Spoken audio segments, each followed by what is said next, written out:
안녕하세요. 자, 응원을 할 때는 꾸준하게 군부를 지피고 또 꾸준하게 장작불을 떼면서 일정한 온도를 유지해 가는 것 아주 중요한데요. 그래서 제가 실패 극복기라는 책을 요약하면서 실패를 딛고 성공한 인물들의 이야기를 한 7, 8명 정도 간략간략하게 전체적으로 소개해드리면서 같은 마음을 품어 보려고 합니다. 장작불이 하나만 딱 있을 때보다도 장작이 하나, 둘, 셋, 넷, 다섯 이렇게 이 삼각형 모양으로 쌓여 있을 때 화력이 세지죠. 그래서 이렇게 한 명도 아니고 두 명도 아니고 한 6, 7명의 실패를 딛고 성공한 위인들 이야기를 모아가지고 저희들의 마음을 좀 따뜻하게 데피고 훈훈하게 만들어서 꾸준하게 응원의 마음을 유지할 수 있는 장작불 지피기 시간인데요. 우선 이제 꿈이라고 이렇게 얘기를 할 때 꿈은 항상 이렇게 실수나 실패나 좌절이나 이런 것들을 부딪히죠. 맞닥뜨리죠.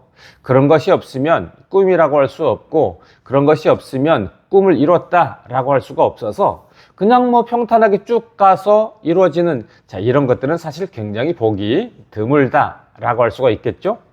그래서 실패를 딛고 성공한 위인들을 다룬 실패 극복기라는 이 책에서 이제 장영실, 스티브 잡스, 윈스턴 처칠, 스티븐 호킹, 또 조앤 롤링, 고흐, 괴테 뭐 이런 사람들의 이야기를 제가 짧게 모아서 한 장작불처럼 소개해드렸는데요. 장영실은 어떤 좌절을 극복했을까요? 어떤 난관을 극복했을까요? 가장 중요한 것은 신분이라는 겁니다. 천민 출신이었는데 그 재주를 가지고 결국은 이 세종대왕 옆에서 우리나라의 이 과학 문명 또 마침내 어떤 이 한글 창제 이런 데까지 도움을 주는 아주 이 특별한 기회를 붙잡았는데요. 아마 이 장영실 하게 되어지면 천민이라는 난관 또 천민으로서 좌절할 수밖에 없고 포기할 수밖에 없는데 그것을 극복한 아주 위대한 인물 이렇게 얘기할 수 있고요. 두 번째는 스티븐 잡스, 윈스턴 처칠 두 명을 동시에 다루는데요.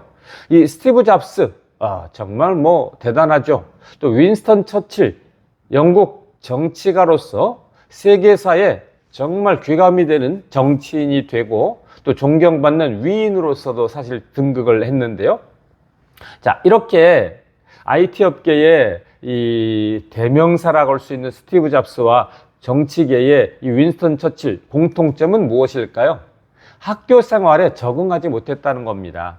학교 생활 부적응자라는 건데, 예를 들어서 이제 현실에서 학교 생활에 부적응하면 그것으로 끝날 때가 많잖아요. 그런데 학교 생활에 적응하지 못했는데도 불구하고 대성공, 나아가서 세계적 성공, 세계적으로 알려진 인물이 되었다라고 이렇게 얘기할 수가 있는 것이죠.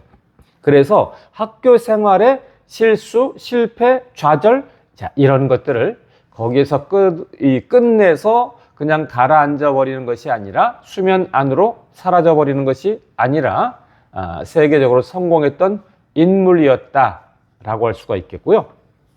또 스티븐 호킹이라는 아주 천재 과학자가 있었죠. 이 스티븐 호킹 하면 우리가 기억나는 게 이제 휠체어에 앉아 있는 모습이잖아요. 그래서 온몸을 쓸 수 없는 이 루게릭 병에 걸린 학자였는데 그 루게릭 병에 걸렸어도 그럼에도 불구하고 끊임없는 공부와 탐구, 학문의 정진을 통해서 그야말로 이제 이 천재적인 세계적인 이 학자로 발돋움하면서 지구과학, 우주과학에 혁혁한 공을 세웠죠. 바로 그 스티븐 호킹은 이 몸의 어떤 좌절, 몸의 극도의 난관, 장애물 이런 것들을 극복한 위인이었다라고 할 수가 있겠고요. 또 우리 조앤 롤링이라는 작가를 아시죠? 자, 조앤 롤링이라는 작가는 어떤 것을 딛고 이뤘을까요? 바로 극도의 가난이었습니다. 정말 우리말로는 찢어지게 가난했다. 이제 먹을 것도 제대로 없고 살기도 힘들었던 극도의 가난을 겪고 있었을 때 보통 그럼 이제 다 포기하고 좌절하고 그러죠. 그런데 이 극도의 가난을 극복하고 성공을 이뤄내서 세계적인 이 작가가 되었다라고 이렇게 이야기할 수가 있겠고요. 고흐 괴테 잘 아시죠? 고흐는 화가, 또 괴테는 이제 작가인데, 고흐 괴테의 공통점은 뭐냐면 이제 사랑에 실패했다는 겁니다. 보통 그럼 이 사랑에 실패하고 사랑의 이 시련을 겪고 그러면 좌절하고 또 우울증에 빠지고 또 시련의 아픔을 극복하지 못해서 이제 포기하고 극단의 선택까지 하는 이런 사람들도 있고 뭐 그러잖아요.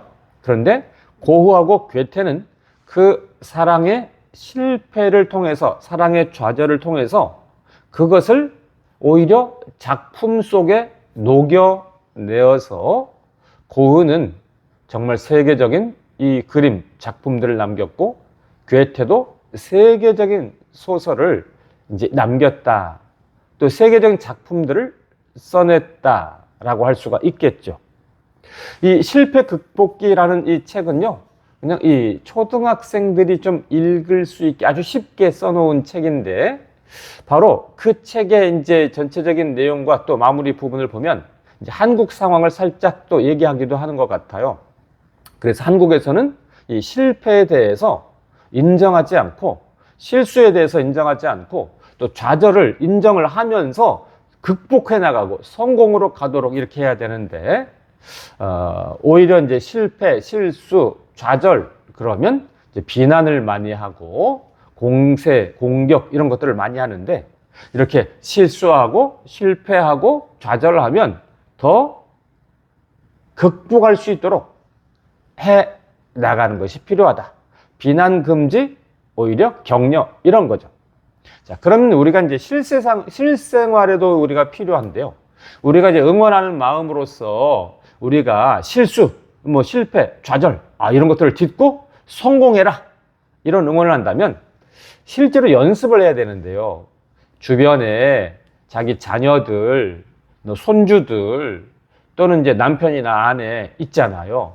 그러면 작은 실수를 했을 때 비난하지 말고, 작은 실수를 했을 때 책망하지 말고 내가 좀 품어주고 격려해주는 연습을 해야 됩니다.